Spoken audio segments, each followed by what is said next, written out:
Bon, bien, bonsoir. Je suis ravi d'être ici. C'est un exercice un peu particulier parce que je n'ai pas l'habitude de prendre la parole comme ça pendant 1h30 peut-être pour parler d'un sujet lié au cinéma. Alors je vais faire au mieux, hein. J'espère que vous allez être indulgents avec moi. Donc je suis Bertrand Mandico, je suis cinéaste. Et j'ai décidé quand on m'a proposé de venir parler du noir et blanc, j'ai décidé de proposer à deux amis de m'accompagner. Pascal Granel, qui est à ma droite, qui est chef opératrice, qui a travaillé sur mes films, entre autres, hein, sur Les Garçons Sauvages, sur pas mal de courts et de moyens métrages. Et puis également sur Le Souffle de Damien Oudul. C'est en voyant l'image du souffle, je ne sais pas si vous avez vu ce film, un très beau film en noir et blanc qui se passe dans la campagne limousine, que je t'ai rencontré. Voilà. Et par la même occasion, j'ai rencontré Marc-André. Je peux dire que vous vivez ensemble, hein, et qui est également chef opérateur. Et Marc-André, on n'a jamais travaillé ensemble, mais on se connaît très bien. Tu connais très bien mes films, et on a aussi beaucoup parlé de cinéma. Et Marc-André est le chef opérateur d'Elia Suleiman et également chef opérateur de Fawzi Ben Saïdi. Voilà. Alors, je vais commencer par vous énoncer un petit peu ce qui va être le chemin de fer, on pourrait dire, de cette soirée. Je vais parler de plusieurs cinéastes, hein. Je vais convoquer Coppola, Fassbinder, Ossang, Garel, Lars von Trier, Jim Jarmusch, et également Carax. Voilà. Et je vais essayer de parler de la modernité, enfin, du noir et blanc dans le cinéma moderne et contemporain. En quoi le noir et blanc peut avoir une dimension extrêmement moderne. Alors, pour commencer, je vais poser la question de la modernité du noir et blanc à vous deux. Je ne sais pas par qui je commence. Par toi, Pascal ? Ouais. Alors voilà. En quoi le noir et blanc peut être moderne dans le cinéma contemporain ? Le noir et blanc peut être moderne dans la mesure où il regarde vers le futur, c'est-à-dire qu'on a tout le temps, on a plutôt dans le cliché l'idée que le noir et blanc regarde vers le passé, mais beaucoup de cinéastes, et dont Bertrand bien sûr, nous ont montré qu'au contraire, le noir et blanc, non seulement il peut être contemporain, mais il peut être vraiment axé vers le futur. Sûrement parce que, une fois débarrassé de ce regard passéiste, le noir et blanc est fondamentalement cinématographique par son abstraction, par son détachement de la réalité. Et donc, à partir de là, c'est un matériau presque pur dont on peut faire ce qu'on veut. Et après, libre à soi, évidemment, on peut vraiment le traiter de façon très moderne et vraiment tourner, je trouve, vers le futur. Et qui dit noir et blanc ne dit pas non plus absence de couleur. Mais on verra ça plus tard. Bien sûr. Et toi, Marc-André, si je te pose la même question alors ? Moi, je dirais que le noir et blanc intéresse les cinéastes présents, modernes, de notre contemporanéité, parce qu'il permet de s'échapper du réel et de la véracité colorée du monde réel, et de faire en sorte que on s'intéresse plus à l'histoire dans un film en noir et blanc que dans un film en couleur, d'une certaine manière. On est beaucoup plus concentré sur l'histoire, et on est beaucoup plus concentré sur... comment dirais-je, pas les valeurs de gris, mais oui, les valeurs de gris deviennent importantes parce que c'est une traduction des couleurs qui marche que sur le contraste. Donc le noir et blanc, en fait, c'est plus de la sculpture que de la peinture. La couleur, c'est de la peinture. On envoie de la lumière pour faire revenir les couleurs, alors qu'en noir et blanc, comment faire la différence entre un vert et un rouge, comment faire la différence entre un rouge et un bleu. On peut le faire en utilisant des filtres, mais ça peut-être qu'on en parlera un peu plus tard, parce que c'est déjà un peu plus technique, quoi.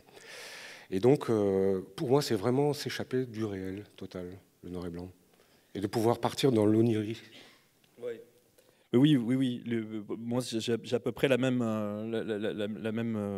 sensation avec le noir et blanc, en tout cas en l'utilisant. C'est une façon pour moi de me débarrasser de plein de choses, et notamment de la gestion des couleurs et l'harmonie des couleurs. Je me concentre uniquement sur la vie de la lumière, sur les matières. Donc après, je vais accorder peut-être une importance très particulière à la matière, aux brillances, aux mat, aux lumineux, aux sombres. C'est vrai que moi, j'ai tendance à aimer un noir et blanc assez tranché et essayer d'oublier les valeurs de gris. Et de mémoire de spectateur, je pense que peut-être le premier film moderne en noir et blanc, c'est peut-être Rumblefish, dont on va voir un extrait bientôt, peut-être maintenant.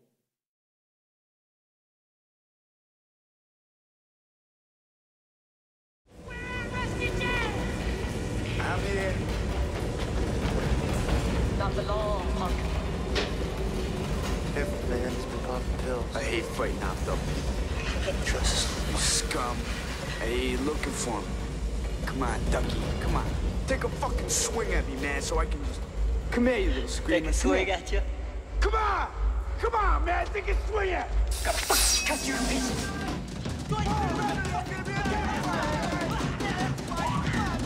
Let's go.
Donc, quand Coppola fait Rumblefish, Rusty James, il a fait, bien sûr, Apocalypse Now, il a fait un grand nombre de films, et c'est un cinéaste qui n'a pas besoin de faire le choix du noir et blanc pour des raisons économiques, ce qui était souvent une raison pour utiliser le noir et blanc, même dans les années 60. Non, là, c'est vraiment un choix délibéré. Et il fait ce film suite à The Outsider, qui est une adaptation de la même romancière qui a écrit le roman de Rumblefish. J'ai oublié son nom, malheureusement. Et dans la foulée de The Outsider, il va faire Rumblefish. Et autant The Outsider est un film en couleur qui est une évocation du passé, avec le choix du Technicolor, autant Rumblefish se veut être un film moderne. Et Coppola, quand il pense à ce film, qui est tourné à Tulsa, il est sous l'influence du bouquin de photos de Larry Clark, qui s'appelle Tulsa, sur une jeunesse sauvage et dépravée. Donc il va s'inspirer à la fois de ces photos-là, mais comme c'est quelqu'un qui aime l'esthétisme, il a un rapport à l'esthétisme très très fort, Coppola, il va pousser l'esthétique du noir et blanc à son paroxysme. Et là, dans cet extrait, il utilise tous les effets qui mettent en valeur le noir et blanc, c'est-à-dire il y a une utilisation de la fumée rétroéclairée, il y a un effet stromboscopique, les sols sont humides, il y a des oiseaux qui volent, enfin bon, il y a vraiment tous ces trucs-là, tout ce qu'on va retrouver, les corps en sueur, ces corps masculins magnifiés, tout ce qui va ensuite irriguer l'esthétique de l'image publicitaire, de la publicité, du vidéoclip. Voilà, pour moi, ce film fait office de matrice du cinéma en noir et blanc moderne.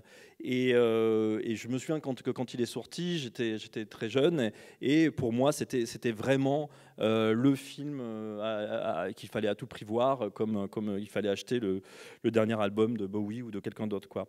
Alors qu'est-ce que vous évoque cet extrait? Enfin, je sais que vous étiez le nez contre l'écran. D'une piètre définition, Voilà, d'ailleurs. et voilà, oui, comme ça vient d'un DVD, effectivement, les noirs et blancs sont moins tranchés que dans l'original. Mais qu'est-ce que vous évoque ce film, par exemple? Pour moi, c'est l'exemple type du travail de noir et blanc, je dirais presque à l'ancienne, en fait. Enfin, ce qu'impose le noir et blanc. C'est-à-dire que les lumières sont très latérales.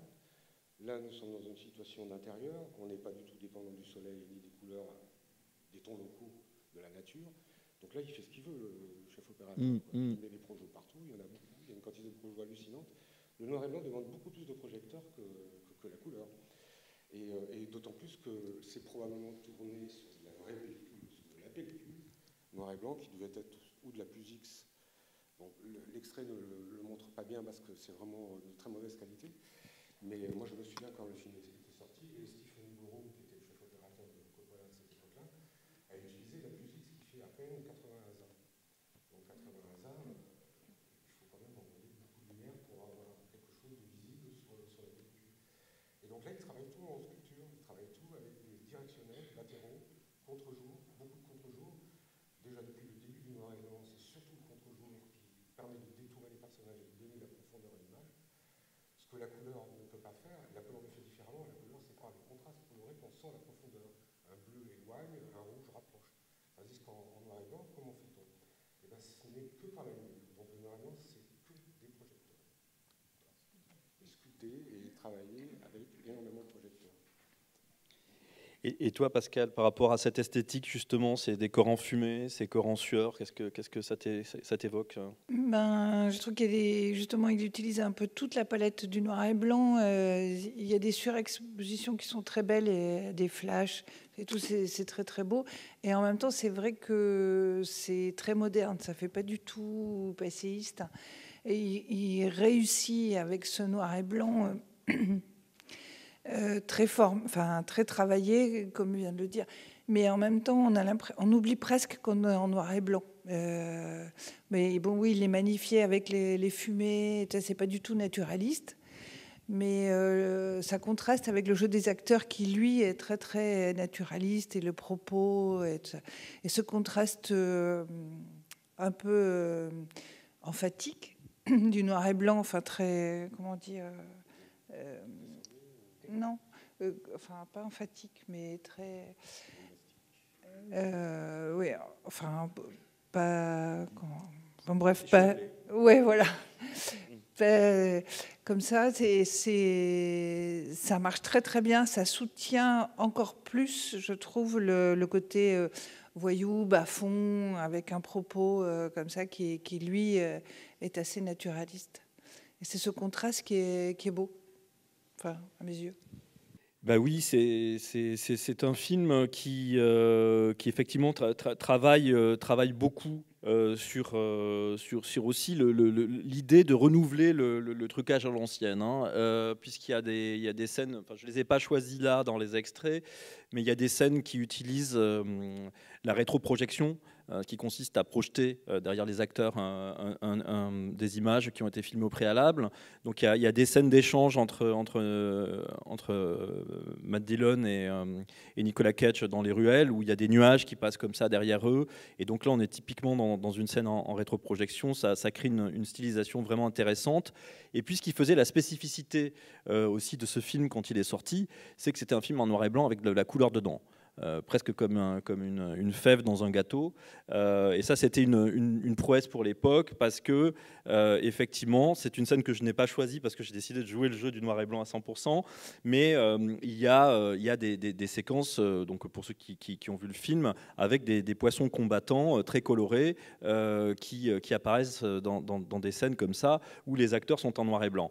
Et le procédé qu'a utilisé Coppola pour réussir son coup, c'est qu'il a rétro-projeté des acteurs en noir et blanc sur un écran et mis à l'avant-plan un aquarium avec des poissons en couleur. Il a refilmé le tout en couleur. Donc le poisson en couleur est en couleur et l'acteur en noir et blanc est en noir et blanc derrière. Et donc ça crée une dimension extrêmement insolite. Et c'est vrai que Coppola, qui est féru de technologie, qui est toujours en train de chercher à être le premier à faire quelque chose, quoi, on pourrait dire,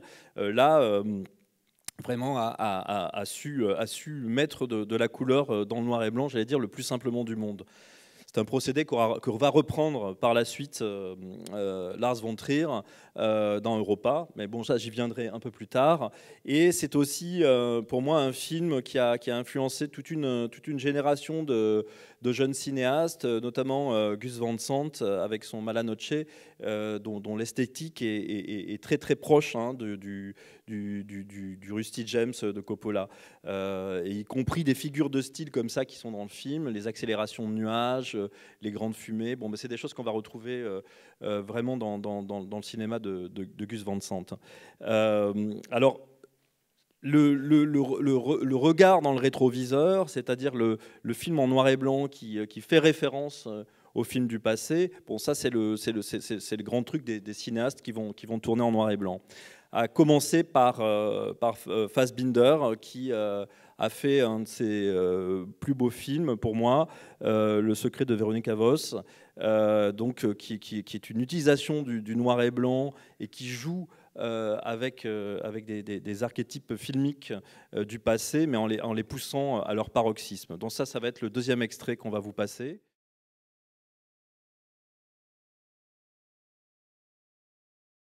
Jetzt kann ich Ihnen nur noch meinen Tod schenken. Danke. Auf dieses billige Geschenk kann ich verzichten. Danke.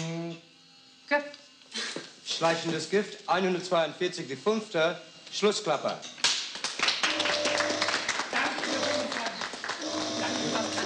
Einfach erschüttern. Das ist mein Beruf, zu erschüttern.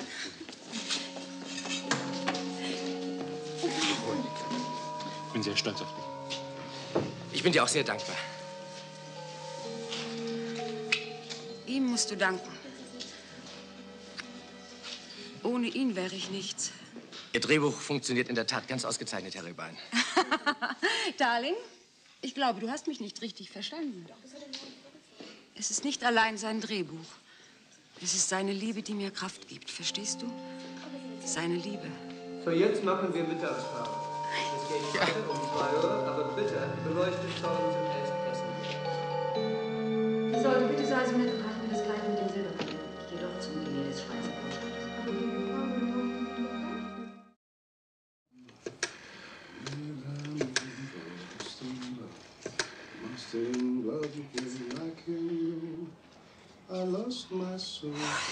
Hallo? Ist dort die Aufnahmeleitung? Hier spricht Veronica Voss. Voilà donc Le secret de Véronica Voss. Ce sont 2 extraits qui ont été collés. La première partie, enfin ça ne se succède pas comme ça dans le film. On a fait un saut dans le temps. Alors, le secret de Véronica Voss raconte l'histoire d'une star, et qui dit star dit filtre star. Donc le filtre star, c'est ce filtre qu'utilise Fassbinder dans ce film à outrance en ouverture du film, puisque la première séquence est une des scènes qui ouvrent le film. Et le filtre star est une plaque de verre rayée, on pourrait dire ça comme ça, avec des croix comme ça qu'on met devant l'optique, et la lumière vient se fractionner sur ce filtre-là et va suivre les directions des rayures, et donc faire ces croix, ces étoiles. Enfin, c'est en fonction du nombre de rayures qu'il y a plus ou moins de croix. Et Fassbinder, ce qui est très intéressant dans ce film, c'est qu'il utilise vraiment ce filtre-là à outrance. Et il va tout faire dans son film pour faire éclater ces filtres stars, en jouant l'anachronisme plus tard avec la boule disco dans le salon de Véronica Voss. Et puis aussi, ce que je trouve intéressant, c'est cette mise en abîme du cinéma, puisqu'on voit même Fassbinder, spectateur, en train de regarder un film et de regarder Véronica Voss qui est dans la salle. Et puis plus tard, On retrouve Véronique Avos dans ce salon blanc comme neige, blanc aussi comme la drogue qu'elle est obligée de prendre pour s'en sortir. Voilà, il y a aussi cette utilisation du blanc lumineux, joyeux pour nous raconter quelque chose d'absolument dur et sinistre dans sa vie, quoi. Alors ça, c'est vraiment intéressant. C'est l'utilisation du noir et blanc et du filtre pour raconter quelque chose. Alors, qu'est-ce que le filtre pour toi, Pascal? Qu'est-ce que c'est? Ce que je trouve assez drôle dans une certaine mesure, c'est donc cette première séquence avec toutes ces étoiles stars. En plus de ce que tu viens de dire, c'est que ça crée un écran pour nous spectateurs et ça nous empêche de voir vraiment la scène qui est derrière. Et ça, c'est vachement beau, cet effet d'écran avec ces étoiles. Et ça manque pas d'humour. Et ensuite, la deuxième partie, comme ça, qui est très, très blanche, et qui est poussée à son maximum avec la boule tango. Mais ce blanc qui est vraiment poussé jusqu'au bout, c'est aussi, pour moi, la réalité qui s'efface. C'est-à-dire qu'elle, la personne principale, elle perd aussi tous ses repères. Elle perd son sens de la vie, etc. Et il y a quelque chose comme ça de l'effacement, parce qu'il n'y a plus aucun contraste dans cette pièce. Pareil aussi, je trouve qu'il y a une petite note d'humour, c'est que c'est le dealer ou quoi, mais c'est un black. Il met juste un black dans ce décor tout noir. Et tout blanc. Et c'est pas du tout par hasard. Et ça, c'est pas mal. Je trouve ça assez rigolo. Et voilà, je trouve ça très beau, cette métaphore du mental de la star, où il n'y a plus de contraste, où il y a une perte de repères et de réalité totale. Plus que nous, ça nous crée, en tant que spectateur, ce sentiment blanc-blanc, comme ça, sans aucun contraste aussi. Ça, à la force, au début, c'est beau, et après, je trouve que ça devient oppressant. Voilà. Mais pour toi, l'utilisation de filtres tels que le filtre star, qu'est-ce que ça signifie quand un cinéaste te propose d'utiliser des filtres comme ça? C'est très rare. Ou alors actuel, c'est très rare. Bon, d'accord. C'est pas grave. Voilà. Alors, en plus, il y a des différences dans les filtres stars. Il y a des filtres stars. En fait, tu disais que les filtres sont rayés. En fait, c'est des rayures orthogonales comme ça, comme un damier. Alors, il y a les stars à 4 branches, c'est-à-dire les étoiles ont 4 branches, il y a les 6 branches, il y a les 9 branches. Là, je crois que c'est du 9 branches au moins. Donc, en fait, c'est 2 réseaux comme ça, croisés en diagonale et en orthogonale qui met dessus. Mais il y va à fond, quoi. Il joue carrément cette espèce d'approche d'une certaine forme de kitsch, quoi, quelque part, tu vois, où il pousse cela à son extrême, tout en ayant derrière, effectivement, un décor assez blanchâtre.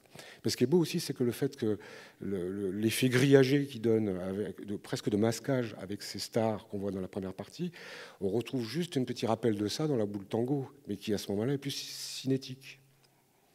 Mais justement, Bertrand utilise les filtres stars tout le temps, beaucoup.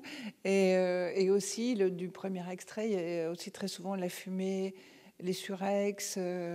Et donc, c'est intéressant. Chaque fois qu'on voit un extrait, il y a toi aussi. C'est vrai que je suis en train de faire un autoportrait au travers des extraits des autres, mais oui, ce sont effectivement des effets que j'aime utiliser. J'aime utiliser parce que pour moi, ça me ramène à des effets assez anciens qui étaient en gros, je crois que le filtre star a été au début inventé pour faire briller les bijoux des actrices. Et on se disait que voilà, soit l'œil, soit l'éclat dans l'œil, soit le bijou des actrices. On se disait ça brille pas assez, ça fait toc. Il faut à tout prix qu'on rentabilise les bijoux et les actrices. Donc on va inventer quelque chose pour rendre ça encore plus magique. Je me souviens d'autant plus qu'à cette époque du noir et blanc, bien que il y a pas mal de projecteurs pour éclairer les personnages, il y avait toujours, et on le fait encore de temps en temps, toujours un petit projecteur face caméra, voire même posé sur la caméra, agrippé sur la caméra, pour qu'il y ait le point blanc dans les yeux, parce que sinon on ne voit pas le regard. Complètement. Et puis, qui dit filtre, il n'y a pas forcément que le filtre star, hein, c'est pour ça que j'ai pris le filtre le plus spectaculaire. Mais il y a aussi... Je pense qu'il y a un sandwich de filtres devant. Ouais, il y a certainement des diffuseurs, probablement un léger diffuseur Mitchell de cette époque-là, superposé avec le star par-dessus. et probablement aussi un petit filtre coloré. Ça, on pourra en parler, c'est des filtres colorés qui étaient utilisés en noir et blanc pour faire de la soustraction des couleurs environnantes. Et à l'époque du noir et blanc, les chefs opérateurs, notamment les chefs opérateurs hollywoodiens, utilisaient même des gélatines colorées sur les projecteurs pour renforcer des rouges ou atténuer un bleu ou renforcer un vert. Il y avait des projecteurs qui avaient des tas de couleurs dessus. Ben justement, c'est le sujet, puisqu'on est là, c'est le chapitre des filtres. Et donc l'utilisation des filtres. Donc, parce que quand je posais la question sur un réalisateur qui vous propose des filtres, alors c'est peut-être plutôt l'inverse, c'est vous qui proposez des filtres à des cinéastes. Bah, disons que par exemple le filtre star, c'est quand même un filtre à effet dans le sens premier du terme, c'est vraiment un effet énorme. Tandis que les filtres colorés, c'est beaucoup plus nuancé. Ça permet de travailler sur le contraste, de supprimer des couleurs, comme par exemple du temps du noir et blanc, et ça existe encore, on trouve encore des filtres. Moi-même, j'avais demandé à Panavision Algad il y a 20 ans, qu'ils avaient déjà foutu à la poubelle tous les filtres noir et blanc, puisque l'industrie n'est pas démocratique, donc ce sont les ingénieurs qui décident. C'est marrant parce que la musique électronique, par exemple, elle existe, elle est là, elle est présente, mais il y a toujours des hautbois, des bassons, des contrebasses, des harpes, des instruments traditionnels, analogiques. Nous, il y a quelque chose qui se passe dans le cinéma qui est très malheureux, je trouve, c'est que les gens du cinéma, les gens qui font du cinéma ne défendent pas la pellicule. Elle est en train de disparaître, on n'a plus de laboratoire. Est-ce qu'on en aurait pu dire, par exemple, est-ce qu'on pourrait dire aux peintres de dire, bon, maintenant, la peinture à l'huile, c'est terminé, on n'en parle plus, vous allez tous prendre des bombes et vous allez travailler comme ça. C'est un peu ce qu'on vit dans le cinéma. Donc, le problème s'oppose là, quoi, tu vois. Oui, ça c'est le problème du support. Et d'ailleurs, tous les extraits... Pour moi, le noir et blanc est très, très lié à la pellicule argentique. Ouais. Tous les extraits d'ailleurs que j'ai choisis sont liés à la pellicule, et moi-même ne tournant que sur support pellicule, il m'était difficile enfin, j'apprécie certains films qui sont tournés même pas mal, qui sont tournés en numérique, mais j'avais envie de parler depuis mes goûts et mon désir de pellicule. Et effectivement, l'argentique a une façon très particulière de capter la lumière, puisque que ce soit en couleur ou en noir et blanc, puisque nous, par exemple, quand on a fait les Garçons sauvages, on est parti de pellicule couleur pour arriver au noir et blanc. Et également en utilisant des filtres par moment pour arriver à un certain type de noir et blanc. Donc justement, est-ce que tu veux parler de ces filtres qui permettent d'atténuer certaines couleurs,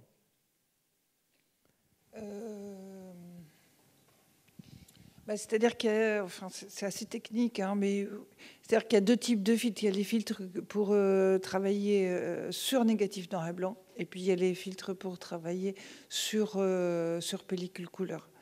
Et donc en fait les filtres, il y a toute une gamme de filtres jaune, rouge, vert pour le noir et blanc, le négatif noir et blanc, qui va renforcer les verts, les rouges, les jaunes, et qui va même un vert va en faire un noir, puisque quand on travaille sur du noir et blanc, qui dit noir et blanc en fait dit palette de gris, et c'est là que tout se joue sur le contraste.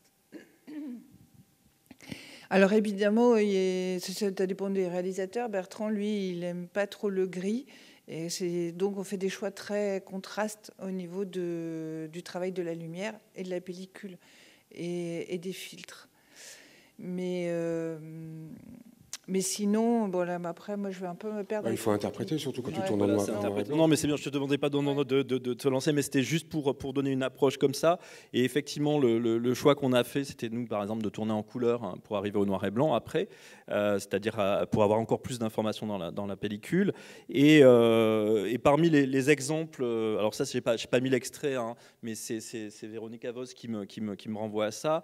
Parmi les exemples de films, moi, qui m'ont énormément marqué pour l'utilisation de ce noir et blanc en extraction de couleurs, c'est Soy Cuba de Kalatazov, je ne sais pas si vous l'avez vu, qui est un film russe qui a été tourné à Cuba, et Kalatazov a rendu la jungle incandescente, quoi.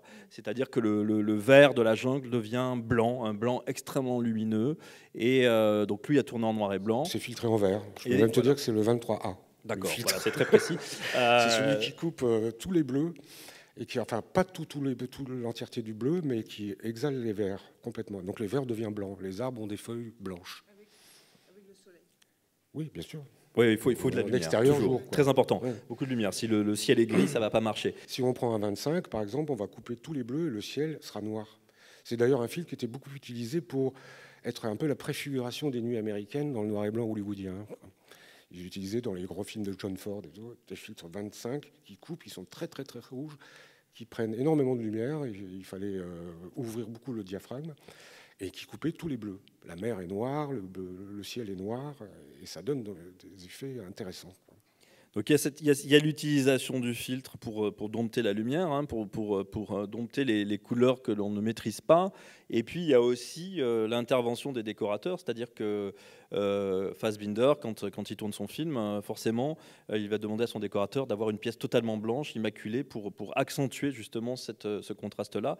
Et ça, c'est plus le travail du studio, où on va influer sur le noir et blanc, en travaillant avec les décorateurs et en poussant, j'allais dire, à son paroxysme le choix des éléments qu'on va filmer. Et c'est vrai que quand on filme en noir et blanc, en tout cas, je trouve que c'est beaucoup plus facile d'essayer d'avoir le moins d'éléments colorés sur le plateau, parce que c'est assez perturbant. Donc on encourage les costumiers, les décorateurs, les maquilleurs à travailler, à faire en sorte que la couleur soit bannie, pour qu'on puisse déjà avoir une perception de ce qu'on va avoir, et pour voir un peu ce que ça va donner. Alors ça, c'est à l'ancienne, hein. Il y a un filtre qu'on met, un filtre à contraste qu'on met devant l'œil comme ça, et on a une perception très très contrastée de l'image. Mais alors après, il y a aussi les filtres de diffusion. Et tu viens de travailler sur un film pas en noir et blanc mais en couleur, hein, mais en pellicule, où il est question de chair et de peau. C'est un film de Daniel Arbide. Et est-ce que tu as utilisé justement pour approcher le corps des filtres de diffusion pour adoucir, et peux-tu nous expliquer ce que c'est ? Oui, j'ai utilisé, on était en Super 16, mais j'ai utilisé des soft FX. Ce sont des vieux filtres, en fait des très très vieux filtres anciens, mais qui restent toujours très beaux et qui cassent, qui rendent beaucoup plus velouté l'image. Et comme il y avait beaucoup de séquences de gens nus qui font l'amour, et donc on était souvent très très proche des chairs, des peaux et tout ça. Et ça aide à ne pas être cru et à ce que la peau soit belle. Et déjà la pellicule aussi, la réalisatrice justement avait choisi la pellicule parce que justement on allait filmer beaucoup de peau et que c'était un des thèmes centraux du film. Tandis qu'en numérique, on n'est pas en train de faire le procès du numérique et tout, parce que c'est pas la peine. Et c'est bien que les deux existent, et enfin, en tout cas, Marc-André et moi, on travaille sur les deux. Il n'y a pas de souci. Mais juste pour dire les choses comme on les sent, le numérique rend les peaux beaucoup moins belles. Et enfin, c'est beaucoup plus compliqué à travailler. On peut faire des choses très belles en numérique, mais c'est plus long. Il faut encore plus de filtres. Il faut travailler la lumière différemment, etc. La pellicule, elle, parce que juste, enfin, par son velouté, par son côté qu'on connaît très bien, facilite, rend magique. Enfin, il y a ce charme. Qu'on a beaucoup plus de mal à... Enfin, il faut plus de temps et une autre méthode totale pour la lumière en numérique. Et donc voilà, j'ai utilisé ces filtres soft FX qui cassent un peu le point, qui cassent un peu le contraste. Et justement, ces filtres me renvoient à l'origine du filtre, puisque c'était pour filmer les actrices, pour les magnifier. Et on utilisait aussi le collant de soie. Le tram. Pardon ? Des trames. Des trames. Et donc c'était un collant de soie, hein, c'est ça ? Oui, ouais. Moi, bon, maintenant il n'existe plus, mais j'ai acheté des bas Dior en soie. Et la diffusion du bas est différente si c'est la cuisse ou le mollet ou l'intérieur de la cuisse. C'était des bas qui étaient extrêmement travaillés. Ils n'existent plus. Ils valaient une fortune. Et l'avantage de la soie, c'est que, en fait, lorsque les rayons lumineux traversent la trame, ceux qui touchent les fils de la trame sont diffractés, tandis que ceux qui passent à travers le réseau sont nets. Donc ça ne casse pas le point de l'image. L'image reste très nette, mais elle est légèrement diffusée par contour autour de chaque point, comme ça. Et selon la gradation donc, de trame, alors j'arrivais à l'étendre plus ou moins large, serré, pour avoir, selon les focales que j'utilisais, parce que par exemple, on ne trame pas de la même manière si on a un 25 mm sur la caméra ou un 150 mm sur la caméra. Donc il fallait avoir des différences, des trames avec des gradations différentes.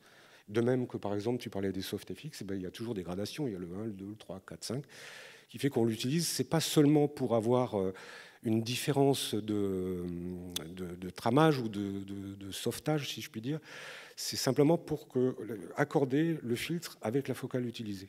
Ça joue beaucoup. Mais justement, on me disait que sur ces bas de soie, on perçait à la cigarette, à l'endroit où les pupilles des actrices étaient présentes devant l'objectif, pour avoir la pupille nette et la lumière dont tu parlais dans l'œil fixe, présente aussi à l'image, ce qui renforçait cette idée de netteté et paradoxalement une idée de diffusion extrême sur la peau. Et donc cette façon de vouloir dompter la lumière, je trouve qu'elle est encore plus forte et plus présente dans le noir et blanc, quoi. Il y a une idée de maîtrise absolue, on veut contrôler, mais pas dans le mauvais sens du terme. Mais à la prise de vue. Mais voilà, contrôler à la prise de vue pour avoir ce que tu disais au début, se concentrer sur le récit, se concentrer sur les émotions, faire abstraction de la couleur et peut-être arriver à atteindre un certain onirisme et un état de rêve absolu. Alors c'est ce qui m'amène à mon extrait suivant. C'est Le Trésor des îles Chiennes de F.J. Osang, une courte séquence que je trouve absolument sublime.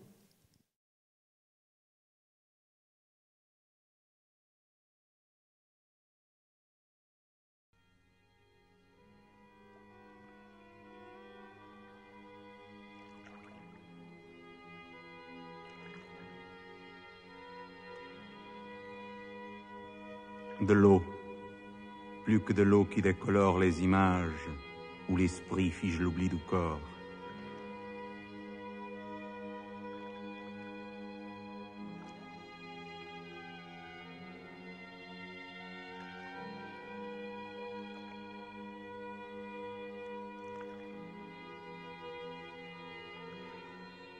Toute l'eau tapie dans la meuble matière des étranges, si étranges pièces du sommeil. C'est super cool. Oui, je sais, c'est frustrant, mais voilà, comme ça, pour ceux qui ne l'ont pas vu, vous allez pouvoir essayer de voir le film dans son entièreté, qui est très très beau. Et donc là, on est dans un noir et blanc onirique, moderne aussi. C'est un film du début des années 90. C'est un film qui avait été éclairé par Darius Khondji, c'est un de ses premiers longs métrages.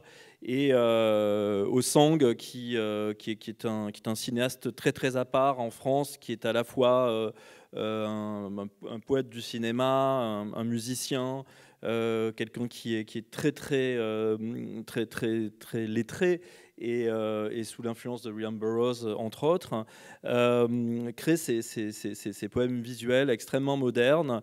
Et à l'inverse de Coppola, Osang fait ses films sans trop d'argent. Et donc, mais il ne range pas son ambition dans sa poche. Et donc, il va réussir... de par son écriture, de par ses idées de mise en scène et de par son utilisation du noir et blanc. Osang a fait quasiment tous ses films en noir et blanc, à l'exception de Dr. Chance, oui, c'est Dr. Chance, oui, qui était en couleur. Mais vraiment, pour moi, c'est un des princes du noir et blanc. Et c'est ce que je trouve aussi intéressant, ça, c'est toute une frange de cinéastes qui appartiennent à l'underground, à l'expérimental, qui utilisent le noir et blanc en se disant que c'est une façon de faire passer la pilule, en quelque sorte, de pouvoir jouer avec des trucages, avec des effets. Là, il n'y a pas vraiment de trucage, mais en tout cas, je pense à Jack Smith, qui est un cinéaste américain underground, qui est un peu de la famille de Kenneth Anger, qui qui crée comme ça des images extrêmement maniérées, extrêmement travaillées, mais avec des éléments très cheap. Et donc, le noir et blanc va faire passer la pilule, quoi. C'est une... ou Barbette non, pas, Werner Schroeter aussi faisait la même chose.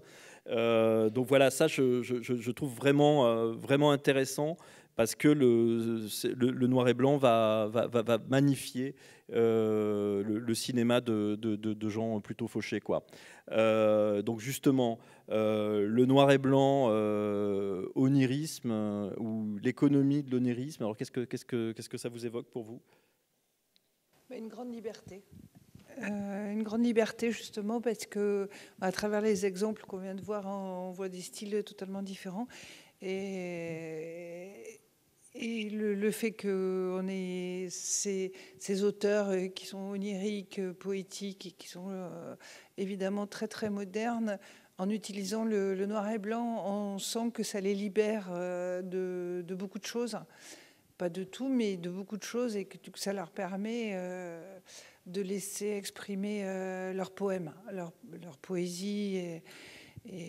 Enfin, voilà, enfin, je ne vais pas répéter juste ce que tu dis, mais c'est tout à fait ça. C'est même si on n'a pas beaucoup de moyens, ça permet une libération du récit, qui soit poétique, qui soit...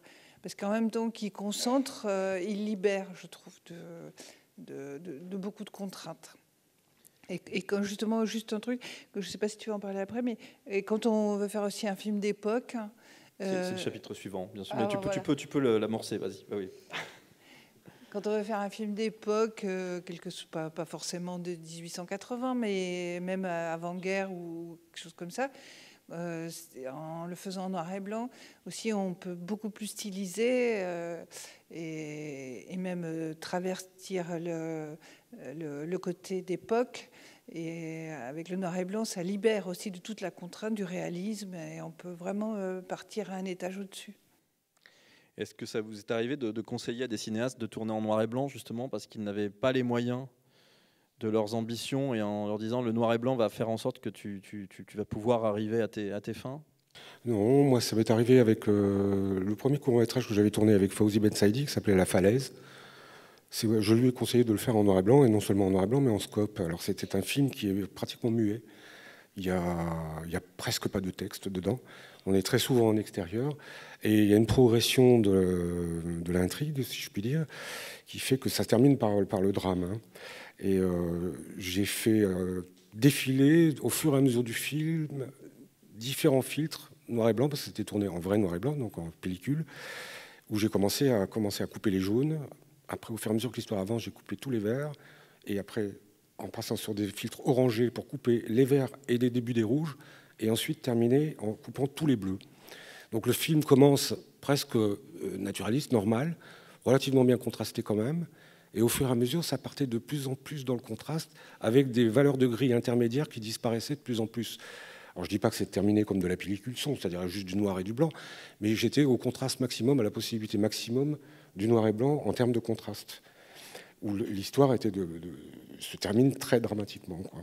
Mais alors oui, ça m'évoque L'homme qui dort de Pérec. Je ne sais pas si tu as vu ce film, ouais, qui est un film justement qui démarre dans des noirs et blancs grisés, avec une voix off extraordinaire, écrite par Pérec. C'est un film qui est tout en voix off, qui est assez dépressif, et le film se termine par un noir et blanc extrêmement contrasté, incandescent, quoi. C'était dans cette famille-là. Oui, c'est un peu le système que j'ai utilisé pour faire une progression dramatique par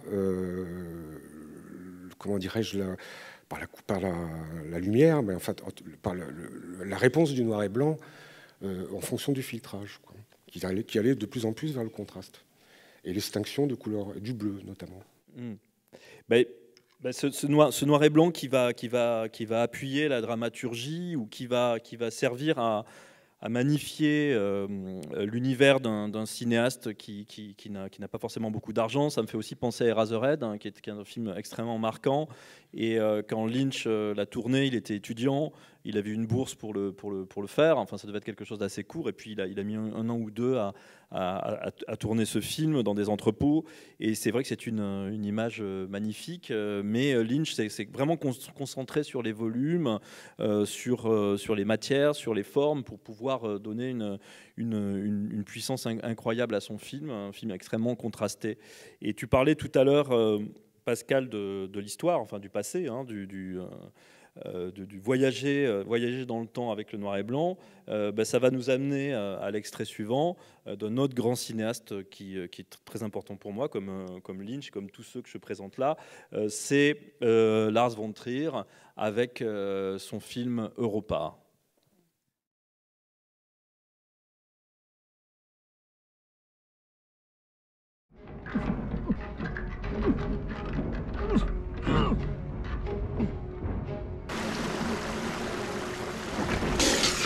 Three.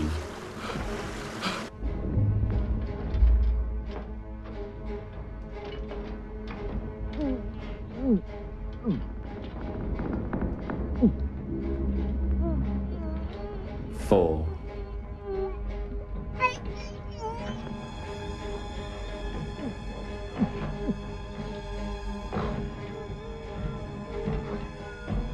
Five.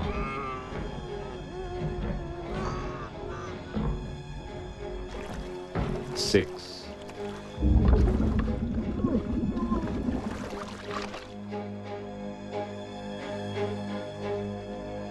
7.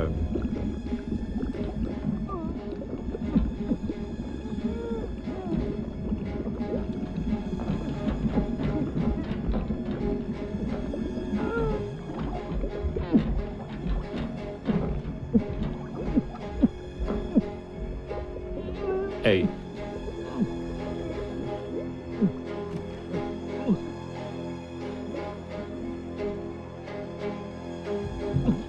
9.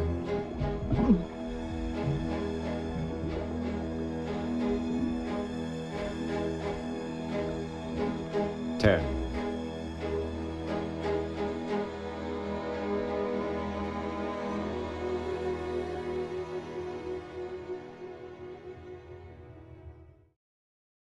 Donc Lars von Trier, ces trois premiers longs métrages, ce qu'il appelle la trilogie européenne, sont des films au travers desquels il va expérimenter au travers de l'image le rapport, on pourrait dire, qu'il entretenait avec le noir et blanc et l'histoire, quoi.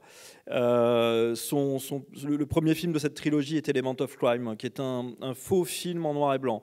C'est un film qui est sépia, enfin, on pourrait dire noir, blanc, sépia, noir et blanc coloré. Alors quand on commence à le voir, on se dit tiens, bon, il a utilisé une pellicule qui donne une tonalité globale, mais le film est en noir et blanc.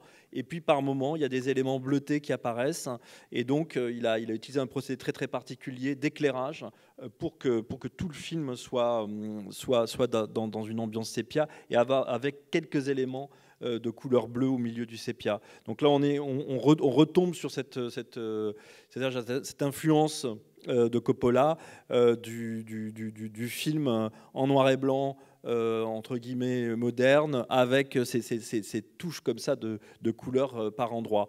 Et le film suivant, c'est Epidemic, qui est un film un peu plus fauché, où là, il ne va pas jouer avec des effets. Et après, le troisième film, qui est le plus ambitieux des trois, c'est Europa, qui est un film qui se passe durant la Seconde Guerre mondiale, dans un train. On suit Jean-Marc Barr, qui est un contrôleur. Enfin, bon, je ne vais pas vous raconter toute l'histoire, hein. Et ce film-là, avec la voix de Max von Sydow, joue sur une certaine idée d'hypnose liée au rail.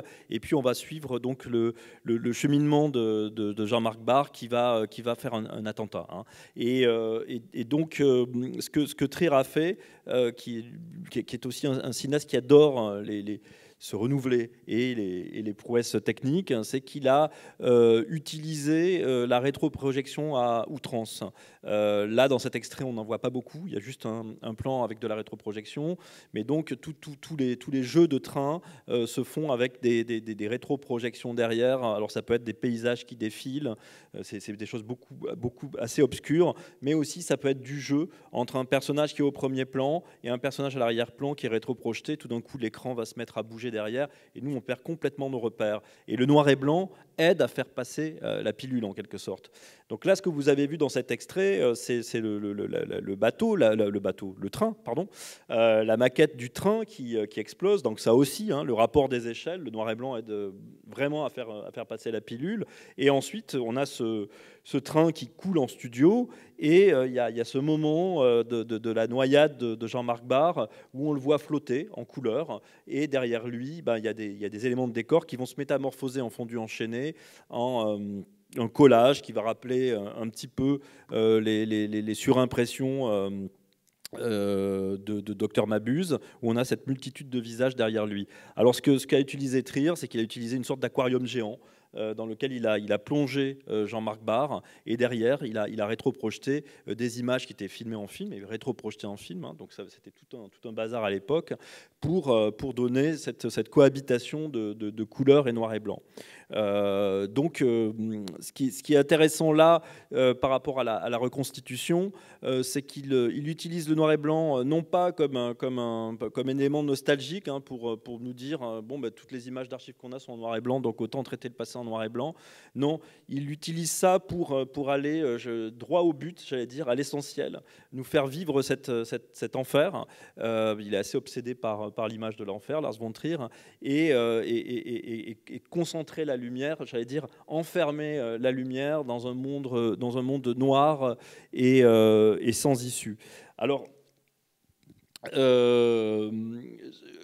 comment faire oublier la couleur quand on filme en noir et blanc, Marc-André? Comment faire oublier la couleur? C'est une drôle de question. La couleur, elle n'est plus là quand on filme en noir et blanc. Elle est traduite en valeur de gris. Oui, c'est tout. Mais oui, non, mais au-delà de quand tu vas filmer et que tu vas savoir que c'est en noir et blanc, comment tu vas faire en sorte de concentrer les éléments, c'est-à-dire à la fois de la décoration, à la fois de la lumière. Quelle est ton intervention? Oui. Excuse-moi, parce que non, mais l'intervention, c'est une formule que j'aimais bien, mais je vais être plus précis. Comment tu vas intervenir avec tous les autres chefs de poste pour pouvoir arriver à avoir un noir et blanc qui fasse... Eh bien, dans la mesure où on a la possibilité, on fait des essais déjà. On fait des essais de couleurs pour voir comment elles se traduisent en valeur de gris, comment elles peuvent être différenciées. Comment peut-on différencier? Surtout, le plus difficile, c'est le bleu et le vert à différencier, véritablement. Le rouge est très, très à part. Et ensuite, déjà, quand on tourne en couleur, par exemple, et en film, avec de la pellicule argentique, l'image qu'on est en train de fabriquer, on ne la voit pas. Ce n'est pas comme le numérique, où vous avez des moniteurs, où vous voyez déjà une image qui existe. Pour moi, c'est très étrange, puisque je viens de la pellicule. Lorsque je vois une image numérique sur moniteur, c'est déjà une image du passé. Alors que quand on tourne en film, l'image qu'on a dans la tête, elle est dans la tête. Mais la caméra, elle va garder son secret jusqu'au laboratoire. Après, vous voyez ce que vous avez fait quand vous voyez l'image au laboratoire. Ça, c'est déjà la manière de penser. En fait, quand on fait une image avec de la pellicule argentique, on est obligé de la penser. Et quand on la pense, on est obligé d'avoir de la mémoire aussi. Parce qu'après, quand on fait plusieurs plans, il faut pouvoir raccorder. Il faut se souvenir comment on a éclairé le premier plan pour pouvoir savoir comment on va raccorder le 14e plan, par exemple. Ça, c'est déjà avec de la pellicule argentique et en couleur. Alors, en noir et blanc, il y a une difficulté supplémentaire. C'est mais comment va-t-on voir ce rouge? Comment va-t-on voir ce bleu? Comment cette jupe va sortir?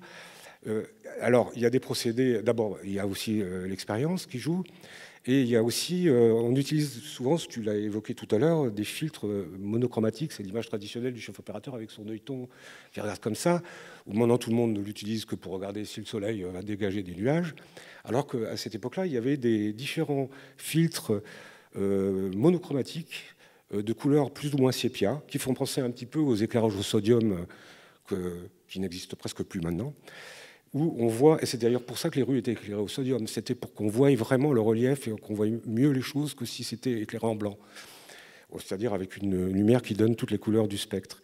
Donc les opérateurs utilisaient ça, et moi-même aussi par conséquent. Je regardais à travers un œilleton monochrome et qui me traduisait donc en valeur de gris, plus ou moins sépia, mais en valeur de gris, comment les couleurs réagissaient en fonction de mon éclairage. Et donc à partir de là, je le gardais en mémoire, et c'est quelque chose qui se cale. C'est un peu comme en musique, quand on a le la, on a le la. Une fois, on se donne un la. En termes d'image, c'est à peu près pareil. Et après, quand vous voyez les premiers rushs arriver, alors là, vous les prenez dans la figure, si je puis dire. Le laboratoire et la pellicule vous répondent de ce que vous avez fait. Donc les jours suivants de tournage, vous êtes obligé de continuer à travailler sur votre mémoire. Et en noir et blanc, encore plus complexe, pour savoir dire au décorateur, bah là, le rouge que tu as mis, on va peut-être l'atténuer un peu, le vert ici, on va cette partie-là, ou au costume, dire, bon, on va oublier complètement telle veste, alors on va plutôt travailler sur les matières. Alors on travaille beaucoup plus sur les matières, la brillance, le moirage, le graphisme surtout, la sculpture, comme je le disais précédemment, comment on détourne les objets, comment on leur donne une forme, parce que c'est une manière de penser qui est beaucoup plus proche du graphisme, en fait, de travailler en noir et blanc. C'est très, très important. Alors que la couleur, il y a un aspect psychovisuel qui est aussi beaucoup difficile à travailler. Est-ce que la couleur a véritablement été travaillée au cinéma jusqu'à présent? À part Godard, peut-être, qui a fait quelques tentatives. Non, mais sur le plan... Après, bon, il y a eu le Technicolor et tout ça, c'est sûr. Non, mais je pense que Mais bon, on se posait la question de savoir si un gros coffre peint en brun foncé paraîtra plus lourd qu'un coffre peint en jaune clair, par exemple, ou en blanc. Donc ça, en noir et blanc, on se pose pas cette question-là. Mais excuse-moi, mais souvent, ce que j'ai remarqué aussi, c'est que les cinéastes qui ont fait beaucoup de films en noir et blanc, lorsqu'ils passent à leur premier film en couleur, c'est une explosion, quoi. Enfin, en tout cas, ils travaillent la couleur comme des malades. Ils sont peut-être très tendus par rapport à la question de la couleur.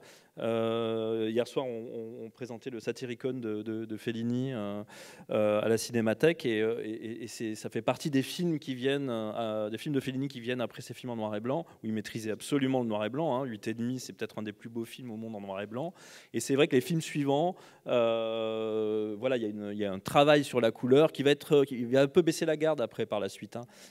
Et c'est pareil chez Antonioni avec Le Désert Rouge. Donc voilà, je pense qu'il y a la couleur est travaillée, et peut-être encore plus quand on a beaucoup travaillé le noir et blanc. Et quand j'allais dire, tout à fait, moi je suis d'accord. On passe le cap. Mais alors, par rapport au souffle de Damien Odoul, parce que j'ai découvert ce film quand il est sorti, et la lumière que tu avais faite, et tu avais utilisé un procédé un peu particulier, tu m'avais dit, pour ce film. Oui, j'ai utilisé pas dans la caméra, mais après pour faire le master, parce qu'à l'époque il n'y avait pas encore les fichiers numériques, on projetait des copies. C'était la toute fin. Et donc, sans vouloir rentrer dans les détails, mais entre le négatif de la caméra et la copie qui est projetée, pour qu'il y ait des copies dans plein de cinémas, il y a un intermédiaire, un master, qui servira à faire plein de copies. Et donc, le réalisateur me disait, bon, évidemment, on avait un petit budget, on était en Super 16 et tout ça, et il me dit, moi, je veux une lumière russe. Oui. Et il me parlait des plus grands metteurs en scène russes qui avaient mis 3 ans pour tourner leur film, avec une équipe de 70 personnes, des moyens pléthoriques, etc., en 35 mm, des trucs, mais évidemment des très très beaux films. Et je disais oui. Moi, c'était mon premier long métrage. Et donc, je me suis dit d'accord. Et donc, j'ai cherché le contraste, en fait, russe. En fait, la matière, alors ça veut tout et rien dire, russe, mais j'ai cru comprendre ce qu'il voulait. Et donc, j'ai cherché une matière de noir et blanc dure, hein, c'est-à-dire avec très peu de gris, très noir et très blanc, voilà. Et en même temps, qui ait de la chair, que ce soit matiéré, qu'on puisse rentrer dans l'image. Et donc, pour ça, je suis allée chercher la pellicule son, qui évidemment il il y a très très longtemps, c'était utilisé pour ça, mais du temps du muet. Et sinon, c'était utilisé que pour faire la piste son. Et voilà, j'ai fait des tests et on a eu un résultat assez surprenant et qui a marché. Et le réalisateur était très content. Voilà. Ben voilà, alors imiter le cinéma du passé, le réinterpréter, ça m'envoie à l'extrait suivant d'un cinéaste qui a énormément travaillé le noir et blanc, qui est Philippe Garrel. C'est un extrait du Révélateur, qui est un film qu'il a réalisé quand il était très très jeune et qu'il a tourné en 35 mm, sans son. Donc voilà, c'est l'extrait suivant.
Donc voilà, Le Révélateur.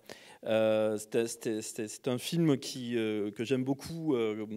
Et ce silence qui nous renvoie au cinéma muet, mais qui est beaucoup plus silencieux qu'un film muet, moi, me renvoie à l'émotion qu'on peut avoir quand on découvre les rushs, quoi. Le rush brut comme ça qui défile, et la dimension onirique qu'il peut y avoir aussi quand on est face à ce rush, sorti de son contexte. Et j'aime beaucoup ce rapport qu'il y a à la durée dans le film de Garrel. Et ce plan-là, moi, au début, j'ai cru que c'était une rétroprojection. J'ai cru que voilà, cet enfant était au premier plan, éclairé, et puis défilait derrière une image en transparence. Et puis, à un moment donné, quand la voiture accélère, quand on voit qu'il vibre un peu, et quand il y a la bombe à aérosol qui est actionnée, qui part comme ça à l'horizon, on comprend que c'est pas du tout de la rétroprojection, mais que tout ça a été fait en direct. Et ça, pour moi, c'est quelque chose d'assez formidable, quoi, qui me renvoie au cinéma de Jean Cocteau.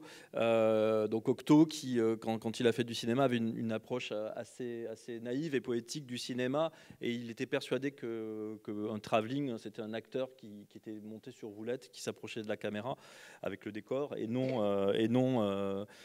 la caméra qui avançait vers lui. Et à partir de là, il y a tout un cheminement chez Cocteau, un rapport au trucage et à l'effet qui vient de sa vision poétique du monde. Et il va raisonner comme ça, essayer de solutionner avec ses équipes qui travaillaient dans ce sens-là, de solutionner des idées qu'il pouvait avoir avec des trucages simples, en inversant comme ça le sens de la logique. Et je trouve que chez Garrel, dans cet extrait-là, on perçoit cet héritage-là. Et c'est aussi ça renvoie à ce que je disais tout à l'heure sur un cinéma fauché, mais qui va donner l'impression d'être très riche, et qui ne va pas s'interdire les effets, qui va les réinventer, les réinterpréter. Alors, pour moi, je pense que le noir et blanc, avant tout, traduit une certaine idée de l'onirisme, une certaine idée du rêve, une certaine idée de la magie. Comment renforcer cette idée d'onirisme quand on filme en noir et blanc. Qu'est-ce qui se passe quand un cinéaste vient vers toi et te dit j'ai envie de faire un film avec une dimension onirique. Comment toi, Pascal, tu peux traduire ça? Qu'est-ce que tu vas lui proposer? Je sais que c'est des questions qui sont pas faciles, hein, qui sont extrêmement générales comme ça, mais c'est pour t'entendre parler d'expériences que tu as pu avoir. Ben oui, enfin, sauf que déjà la poésie et l'onirisme, je le puise dans le metteur en scène avant de pouvoir le traduire quoi que ce soit sur la pellicule et sur le scénario. Ça part de là, tout part de là. Hein. C'est parce qu'il n'y a aucune technique qui va créer la poésie ou l'onirisme de toute pièce. Enfin, c'est mon point de vue. Et voilà, mais là, on a vu aussi, après, on se sert de plein de choses. C'est vrai que ce qu'on dit depuis le début, c'est que le noir et blanc permet déjà de décoller. Et ensuite, on joue sur alors les trucages, les inventions comme ça, jouer sur plusieurs plans. Ça, toi, tu le fais beaucoup sur tous tes films, tout le temps.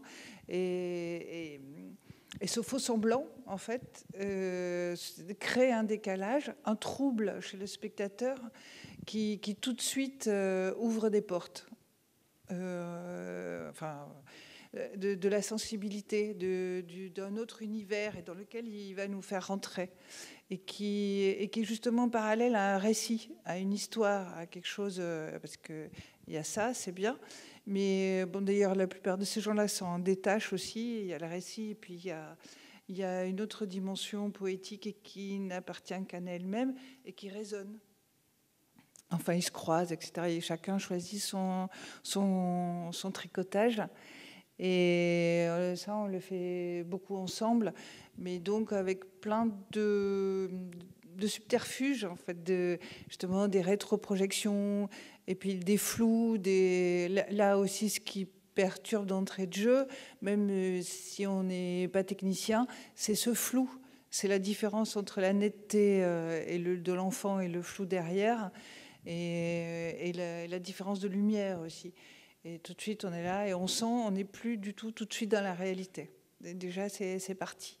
Après, on utilise on est allé chercher aussi du vieux matériel, pas du tout pour faire antique, mais pour justement pour remoderniser tout ça.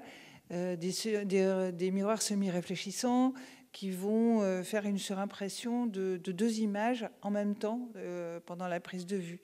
Donc on peut superposer des branches d'arbres. Si une actrice, par exemple, marche sous des arbres, on peut faire un travelling comme ça, et puis avec un miroir semi-réfléchissant, elle va avoir les branches d'arbres qui vont s'imprimer sur son visage. Ça peut faire des choses très belles. Voilà, il y a plein de choses que Bertrand utilise beaucoup pour pouvoir avoir le point à des endroits différents, etc. etc. Bon, après, ça devient un peu technique, mais qui crée une forme à l'intérieur de l'image qui elle-même a sa propre couleur, teneur, goût, amertume, etc., en dehors de ce que disent les comédiens, de l'actrice et de l'intrigue, enfin, ou du récit. Voilà. Et ça, le noir et blanc, évidemment, c'est plus facile. Mais alors donc, pour toi aussi, Marc-André, le noir et blanc, c'est la voie du non-réalisme. C'est la meilleure façon de raconter une histoire non réaliste en faisant passer, une fois de plus... Oui, excusez-moi. Pardon. Mais en même temps, ce que tu fais d'ailleurs et que d'autres font, là, comme il fait, au moment où l'homme meurt, il passe en couleur. Alors, quelle est la symbolique de ça? Mais justement, c'est que qui dit noir et blanc n'exclut pas la couleur. Et utiliser les deux, c'est très beau. Oui, voilà, ne pas être radical et être en rupture. Justement, je pense que ça, c'est une leçon que j'ai retenue de Wakamatsu, qui est un cinéaste qui faisait des films politiques et érotiques et extrêmement beaux. Les films étaient à 80% noir et blanc, même 90%, puis il y avait 10% de couleur. Alors ça c'était pour la pub, pour dire attention, c'est un film en couleur, c'est pas un film en noir et blanc, c'était pour des histoires vraiment économiques, il avait droit à très peu de couleur. Et il utilisait sa couleur au moment les plus forts, les plus puissants, les plus violents. Et quand les scènes en couleur arrivaient, c'était comme un éclat d'obus dans la tête, quoi. C'était quelque chose d'extrêmement violent, presque un acte politique, un acte sexuel. Enfin, c'était assez troublant. Et ça, c'est quelque chose, moi, qui m'a beaucoup nourri, beaucoup plu, cette façon d'utiliser, j'allais dire, la couleur racoleuse au cœur du noir et blanc. Et alors, est-ce que mettre quelques gouttes de couleur dans du noir et blanc suffit à dire que le film est en couleur? Ça, bon, c'est un vaste débat. Mais pour moi, le noir et blanc, donc on parlait de non-réalisme et d'onirisme, c'est aussi la voie de l'au-delà, de la mort, des fantômes, de la magie. Et ça va m'amener à l'extrait suivant, qui est un film de Jim Jarmusch. Alors Jim Jarmusch, c'est un grand artisan du noir et blanc, mais ce qui est pour moi son plus beau film, qui est Dead Man.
Voilà, alors peut-être que le noir et blanc est la meilleure façon en tout cas le meilleur, je sais pas si on peut dire outil, mais en tout cas le meilleur effet, c'est pas très beau non plus. En tout cas, la plus belle chose pour filmer la mort.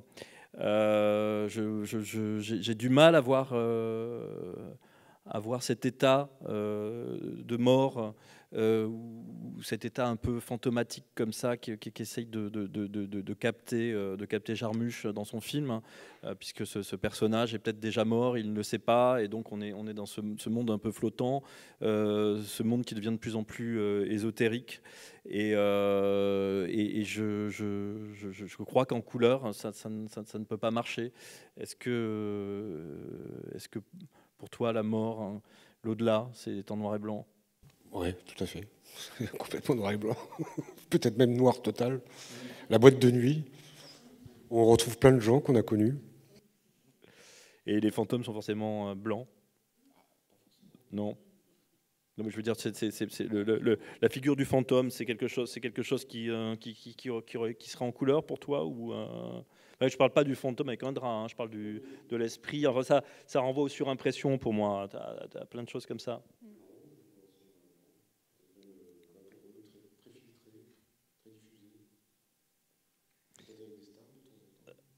D'accord. Ouais. Le filtre star, il faut qu'il soit là. Il faut partir avec. Ouais. Et toi, Pascal, aussi, filmer la mort, par exemple, pour toi, c'est quelque chose qui peut être associé au noir et blanc, ou pas du tout? Si, on a beaucoup plus envie de penser en noir et blanc, bien sûr, puisqu'on quitte tout. Mais aussi des surimpressions, oui. Je trouve que c'est... Mais si je devais l'évoquer, ce serait beaucoup plus des surimpressions. Oui, donc la surimpression, tu en parlais tout à l'heure, ça consiste à faire en sorte que des images se superposent, hein, des images se superposent de façon quasiment fantomatique avec une légère transparence. C'est une forme de collage, pour moi, qui est typiquement photographique, c'est-à-dire qu'on ne passe pas par les ciseaux et par les mains, mais on va impressionner doublement la pellicule avec une première image, et puis on va rembobiner cette pellicule et on va filmer une deuxième image qui va se superposer à la première. Pour réussir cette surimpression, quand on le fait à l'ancienne, hein, c'est-à-dire en direct dans la caméra, on va calculer en quelque sorte les zones sombres et les zones claires sur l'image et faire en sorte que dans les zones sombres, viennent s'inscrire des zones claires qui sont dans la seconde image. Et pour moi, c'est la surimpression. C'est vrai que j'aime bien l'utiliser. Alors là, si on allait plus loin dans l'extrait, mais c'est moi qui ai mal donné le timecode, mais il y avait une surimpression de visage comme ça qui apparaissait. Comme ça, je vous invite à voir Deadman ou à le revoir.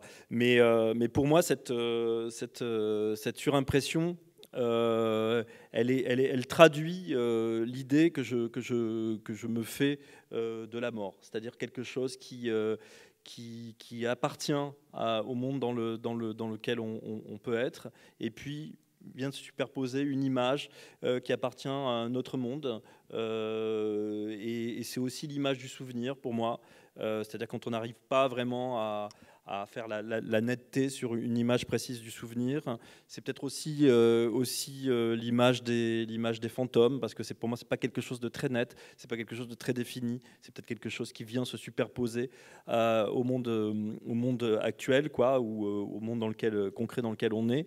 Et c'est vrai que c'est des choses qui sont encore plus perceptibles et plus sensibles en couleur, en noir et blanc, parce que justement la couleur n'est pas là pour polluer, entre guillemets, ou pour nous amener des éléments qui vont nous empêcher de percevoir graphiquement ces éléments. Donc d'où l'idée du cinéma spirit, entre guillemets, via le noir et blanc.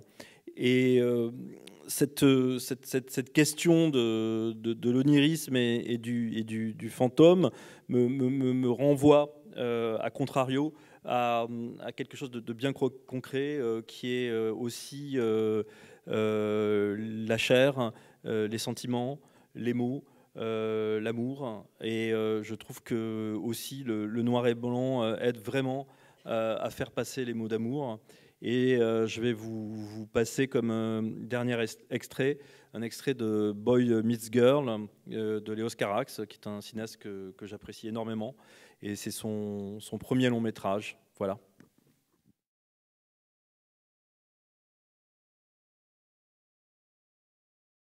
T'es 20 ans de babillage, maintenant, silence.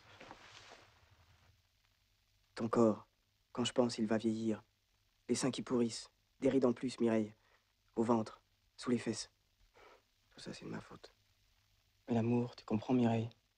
Sans jamais s'en vouloir de s'aimer. Sans aucune méchante musique dans la tête, hein? Tu me dis viens, je viens. Tu souris, je souris.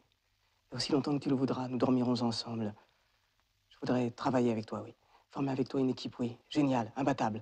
Qu'on soit de la balance ou du lion, on s'en balance. On est des lions. Et peut-être, voyant si fort ensemble, Florence viendra-t-elle un jour nous rejoindre? Toi et Florence et moi, amoureux voyageurs de l'une à l'autre. Ce sera bouleversant, j'espère. C'est à force d'aller-retour qu'on avance. Seul, très vite, tu n'aurais plus la force pour me bouger de moi. Ensemble, on changera nos habitudes. On quittera la capitale, enfin.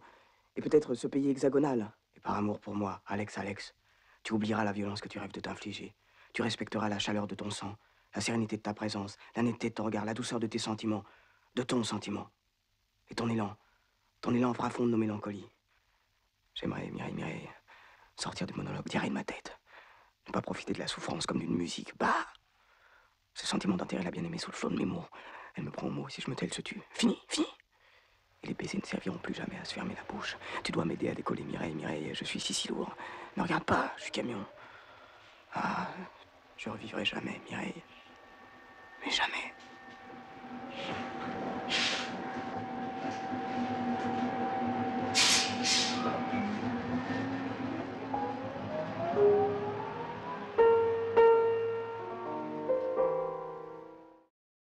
Donc voilà, c'est sur cet extrait qu'on va terminer cet entretien sur le noir et blanc. Voilà, ce film de Carax, qui est son premier long métrage. Il y a cette intensité, cette force du premier film, aussi cette force amoureuse que je trouve très très très très puissante dans l'extrait qu'on a vu. Et puis le noir et blanc aide Carax à trancher, comme ces mots peuvent l'être, et à créer un découpage comme ça extrêmement audacieux. En passant de composition, d'une composition de plan à l'autre, en mettant une bouche devant un œil, en mettant un œil avec une tête floue derrière, enfin tout ce que vous avez vu, hein. Je ne vais pas paraphraser les extraits, en cassant cette stase sur ce sol à damier. Enfin, je trouve que les mots, l'intensité du jeu de Denis Lavant, et le côté complètement effacé de Mireille Perrier sont complètement en osmose avec le choix du noir et blanc et la dynamique du découpage qui va avec. Et le plan final dans le bus, moi, me renvoie au cinéma, toujours cette idée de rétroprojection, de l'écran dans l'écran. Et là, c'est un vrai bus, c'est une vitre embrumée avec l'autre bus qui arrive derrière. Et ça, je trouve que c'est un moment extrêmement magique, extrêmement beau. Donc voilà, comme j'ai un couple à côté de moi, je vais dire un couple de chefs opérateurs. Alors, le noir et blanc pour les mots d'amour, est-ce que c'est ce qu'il y a de mieux? C'est parfait. Là, c'est parfait. Non, mais en plus, Carax est quelqu'un qui s'empare des moyens maximum du cinéma. C'est un cinéaste. C'est pas un faiseur de films, c'est un cinéaste. Mais moi, je retiendrai quelque chose de cet extrait, peut-être en conclusion ou pas. Mais le noir et blanc, c'est infini. Et c'est ça qui est merveilleux. Et peut-être parce qu'il est à la naissance du cinéma, mais pas uniquement. Et donc, il est infini. Et c'est pour ça que tous les cinéastes contemporains futurs peuvent le prendre et le moderniser, l'utiliser, le malaxer, le projeter à l'infini, tant qu'ils voudront. Ça restera avant tout du cinéma. Il y a ça, mais et aussi, là, on vous a parlé de nous, de la technique, de la réalisation, et tout ça. Mais en même temps, c'est peut-être pas ni l'endroit ni rien, mais il y a aussi les spectateurs, c'est-à-dire que quand on lit assez un film en noir et blanc, il y a toujours un moment où on se dit qu'est-ce que ça veut dire et tout. Voilà. Alors pas tout le monde bien sûr, mais bon, c'est sûrement une autre histoire, un autre débat, etc., etc. Mais il y a quand même une connotation du noir et blanc que là on a essayé de faire voler en éclats, justement, de nettoyer tout ça, et plein de cinéastes l'ont fait. Mais voilà. Et puis il y a aussi le système de la chaîne économique, c'est-à-dire les télés, les producteurs et tout, les investisseurs, qui eux ont un rapport aussi très marqué au noir et blanc. Voilà. Mais bon, ça, je pense pas du tout que ce soit le moment. Non, mais c'est intéressant que tu en parles, parce qu'effectivement, c'est surtout les diffuseurs qui ont des réticences par rapport au noir et blanc. Parce que quand un film passe à la télé en noir et blanc, peut-être que les gens ont tendance à passer sur la chaîne suivante, je ne sais pas. Mais ce qui s'est vu aussi ces derniers temps, c'est que les films en noir et blanc font partie de ceux qui marchent le mieux, quoi. Voilà, il y a eu The Artist, bien sûr, dans un autre registre, mais je pense à Tabou de Miguel Gomes, qui est peut-être le film qui a le mieux marché pour Shellac. Les Garçons Sauvages, ça n'a pas si mal marché. Enfin, voilà, je m'étais amusé comme ça au moment des Garçons Sauvages, parce que c'était vraiment une question qu'on m'avait posée. Le distributeur se questionnait là-dessus en me disant bon, mais ouais, mais le noir et blanc, je sais pas trop, est-ce que ça peut faire un peu peur au public. Mais j'étais allé regarder comme ça les derniers films en noir et blanc et les chiffres. Hein. C'est pas très glamour ce que je suis en train de dire. Et je m'étais aperçu que c'était assez amusant de voir que c'était des films qui marchaient toujours pas mal et même mieux que d'autres. Donc voilà. Mais je pense que comme tu dis, tant qu'il y aura cet amour du cinéma et des cinéastes, il y aura toujours cette envie de travailler à un moment donné avec le noir et blanc pour aller au cœur de son récit, au cœur des sentiments. Et je pense à un film d'un ami, Yann Gonzalez. J'ai découvert le travail de Yann avec un très beau film en noir et blanc qu'il a fait, qui s'appelle By the Kiss. Et c'est Kate Moran qui est contre un mur, comme ça, décrépit, et qui se fait embrasser par une succession de garçons. Et elle semble épuisée, elle passe par tous les états. C'est un film que j'avais trouvé absolument sublime. Et voilà, c'est via ce film que j'ai rencontré Yann, qui est un ami, un cinéaste que j'aime beaucoup, et qui a aussi cet amour du cinéma, cette foi dans le cinéma, et dans l'amour au travers du cinéma. Voilà ce que je peux dire pour conclure cet entretien autour du noir et blanc, voilà, construit un petit peu comme ça, de bric et de broc, j'allais dire. Je ne sais pas quelle est la tradition par rapport au Forum des images. On peut prendre quelques questions, pas voilà. trop, parce qu'on a un peu débordé.